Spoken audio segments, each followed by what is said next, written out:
Hello everyone, this is Defense Politics Asia and this is the summary for the day of 1152 for the 20th of April. Just before I start, breaking news, the Pope has passed away, Pope Francis. Just happened just now. So for the Christians or mainly the Catholics, my sympathies and my heart goes to you. And so we're gonna and yeah, that just happened after Easter. And JD Vance only met him like yesterday. I'm not suggesting anything, but JD Vance met him yesterday. So we're gonna start off with the Kursk front. Just to note, this SITREP supposedly is happening during the ceasefire, right? Most of it is supposed to be during the ceasefire. But honestly, the report is not going to read. It's not going to sound a lot like there is a ceasefire. Just to say this, up front. Over in the Kursk front, I just want to note the Russian Defense Ministry's yesterday's SITREP. They say they all preface before the ceasefire begin, they attacked. So this is something to note.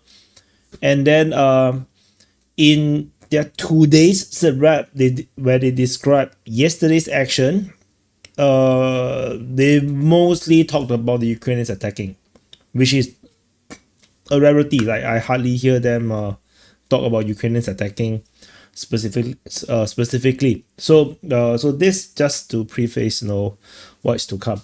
So Russian forces is fighting over at Gornau. According to the Russian Defense Ministry, Ukrainian forces counterattack over at Oleshnya. This is according to the Russian Defense Ministry today's report. Because I decided to put their noon report in today's report because I think it's relevant because of the ceasefire thing. So the Ukrainians are attacking at Oleshnya. The Russians claim that they have already captured Oleshnya, and they are now going for the last settlement at Gornau. So that's what's happening over in the Kursk front. Over in the Belgorod sector, Russian forces, according to the Ukrainians, this according to the Russians. The Ukrainians didn't say anything. Ukrainians did say some shouting thing, but I totally didn't report it. I didn't put it into the map.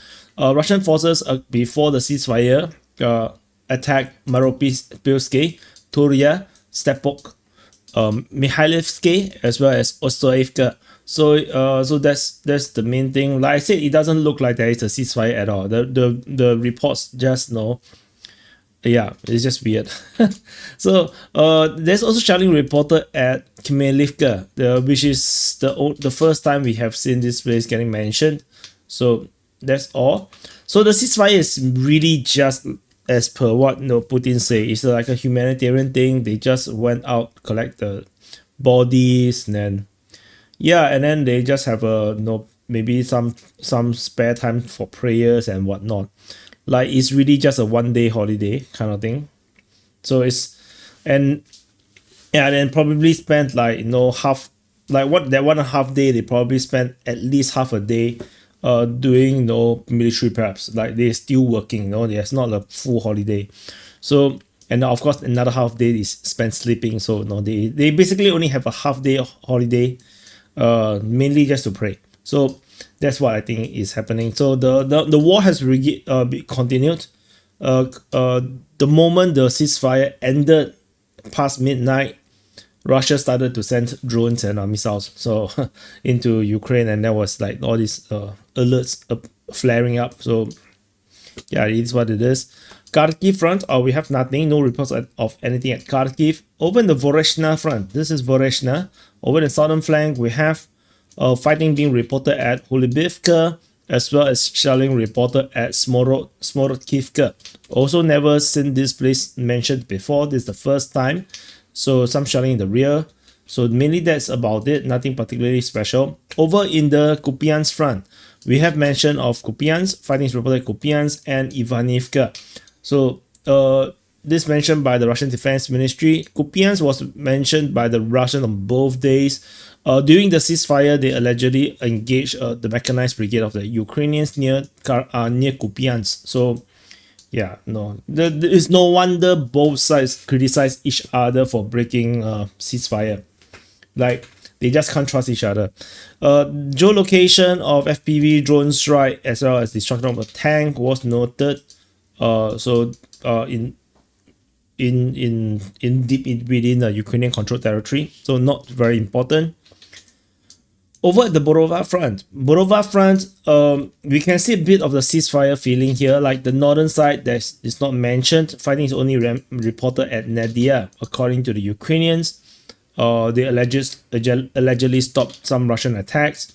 Over in the northern flank of the Liman front. So Liman is over here. So this is the northern flank and our southern flank. Over the northern flank, we have fighting reported over at Katerynivka, and then the rest of the chunk is over here. So I want to zoom in. So according to the Ukrainian mapping, Russian forces have captured Katerynivka. So this is according to Ukrainian mapping. The Russian forces captured Katerynivka. Fighting is reported at Novy. This is also mapped by the Ukrainians, with the Russian forces doing a southern flanking operations, capturing quite a bit of grounds south of Novy. So this is according to the Ukrainians. And further up north, there's fighting reported at Novomikhailivka. So it's going up the direction, fighting at Novomikhailivka. So mainly this is the situation over in the northern flank of the Liman front. So it's, like I say, it doesn't feel like a ceasefire thing. The front line still changes in our report, and there is still fighting reported all over the place.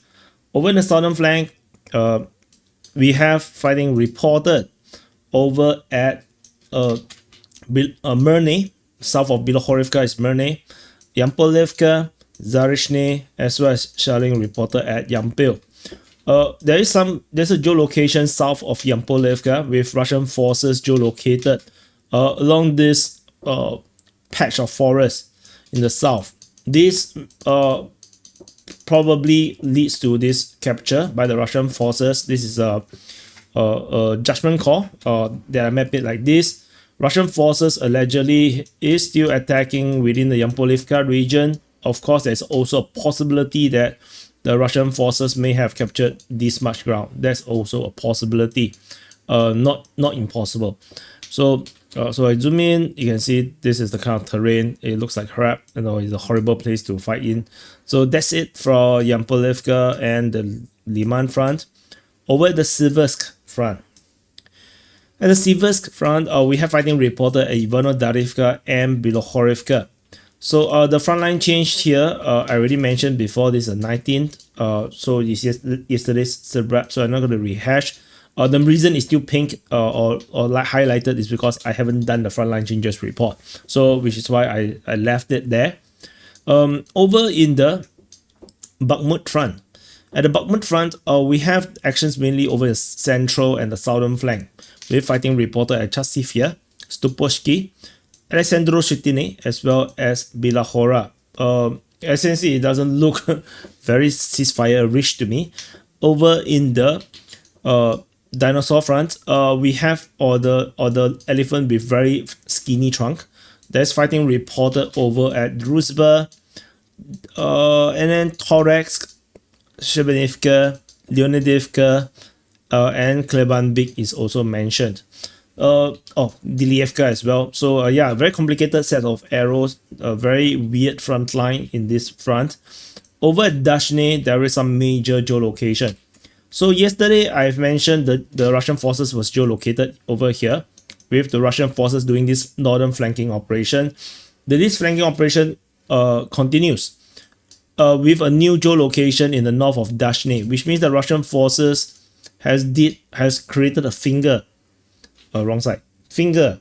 Yeah. So if you watch DPA Open Mic, he's actually just waiting to talk. So which reminds me, we just done DPA Open Mic earlier today. To check it out, I will drop the link at the end of the video. So yeah, so this the fighting in this sector, the frontline change with the Russian forces heading into the rear position of Dashne, and this happened before. This kind of operation happened before, and when successful, the entire chunk of Ukrainian forces here were bought. they'll be kicked out by this envelopment. So this is a pretty significant development around here. At Dilyevka, there is a armored fighting vehicle getting hit, and that's it. So we can see that the distance between the two sides at least is 1.37 kilometers. So yeah, definitely the battle here must be fierce. So we move on over to the New York sector. At the New York sector, we have shelling reported at Zoria and fighting reported at Sukhbalka. According to the Russians, the Ukrainians attacked Sukhbalka as well during the ceasefire, and there is good reasons for the Ukrainians to do so, because the Russians have captured a huge amount of ground. This frontline change here, this is by the Ukrainian mapping. Deep State UA have mapped that the Russian forces have captured more grounds than the Russian mapping have claimed, and also advanced slightly over in Sukhbalka. So Russian forces advanced in the Sukhbalka, capturing multiple fortifications, securing everything east of Sukhbalka. Northeast, the Russian forces also captured multiple fortifications, and they are now doing a flanking operations over the north of Sukhbalka. So this flanking operation in the north is going to drive the Ukrainians out quickly. Not to mention the Russians have a position over here, which they could also push up north, creating a pincer. So this is this situation over here is getting very dangerous for the Ukrainians. We are talking about the distance between the two pincer is at 2.6 kilometers. So there is still time for the Ukrainians to act on this. Once it reaches 1 kilometer, it's gone. It's as good as gone.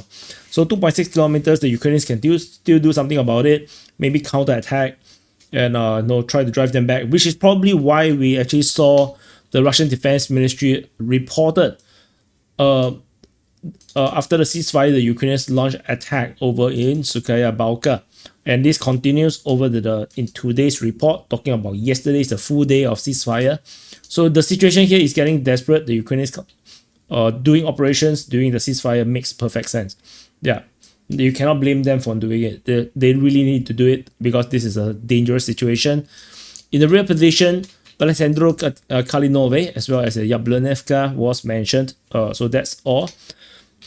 Over in the Pokrov front. So this is Pokrov, and this is the Pokrov front. Very ugly front. Over in the northern flank, we have the Ukrainians attacking over at Tarasivka. According to the Russians, during the ceasefire, Russian forces attacked Yelizavetivka and Myrolyubivka. So mainly that's all. Over in the Minorad sector, we have fighting reported towards Novopalivka. Over here, this Novopalivka. Fighting is reported towards Pokrov. Vivrove, Ukrainians allegedly attacked over in Pershivtravnya. Pershivtravnya is actually Leontovichy over here, which is they have a different name for that. So there's some fighting in this sector just around Pokrov.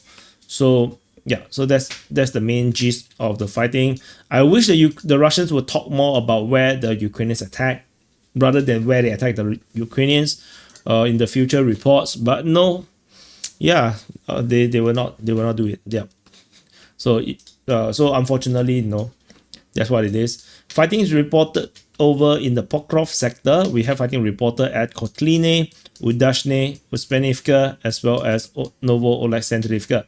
So that's all. This is already reported at Uspenivka. So this one is already mentioned just now with Vivrove and Leontovichy. Over in the southern flank. We have fighting reported over at Nedievka. Oops, wrong color. Nedievka, Horikove, and Preobrazhenka. An important thing to note is the Ukrainian mapping. Ukrainian mapping have mapped that the Russians have captured these grounds, and with this mapping means that the Russian forces have fully captured Preobrazhenka. So Preobrazhenka is under Russian control. So that's all. You may see the roads lead further, but there's actually nothing here. So the settlement, the last house is probably this one. This is probably the last house. I don't think this is a house. But yeah, so effectively the Russians have captured Preobrazhenka, so the flag is awarded to the Russian side. So, and yeah, we move on to the Andriivka sector of the Koma front. So this is Koma, and this is the Koma front. I will not go into punctuation jokes. It's getting a bit like old. Fighting is reported over at Andriivka, Oleksievka, Constantinople, Rozliv, Bahatir, and Oradny. Ukrainian forces, full stop. Ukrainian forces counterattack in the Bahatir region, according to the Russian Defense Ministry. So mainly that's about it. What's the difference between this and our usual reporting? It looks exactly the same. So over in the other sector, we have the rest of the sectors of the front at the Koma front. Skutny is somehow mentioned by the Ukrainian Defense Ministry somehow, and so not sure, maybe like this. And the Russian forces attack Zeleny Pole. Further in the rear positions, the Russians shelled Pidotny, according to the Russian Defense Ministry, and that's all. That's all from the Koma front. Over at the Zaporizhia front, so this is Zaporizhia, and this is the Zaporizhia front. Nothing over at the Huepole sector. Actions over in the Orikhiv sector. This Orikhiv fighting is reported over at Malatomashka as well as Novodanilivka. So this operation continue. And over in the Kayamsky sector, this is Kayamsky. Shelling is reported as Stepnohursk at Novoyakovlivka. Malishabaki and Stepove is attacked by the Russian forces.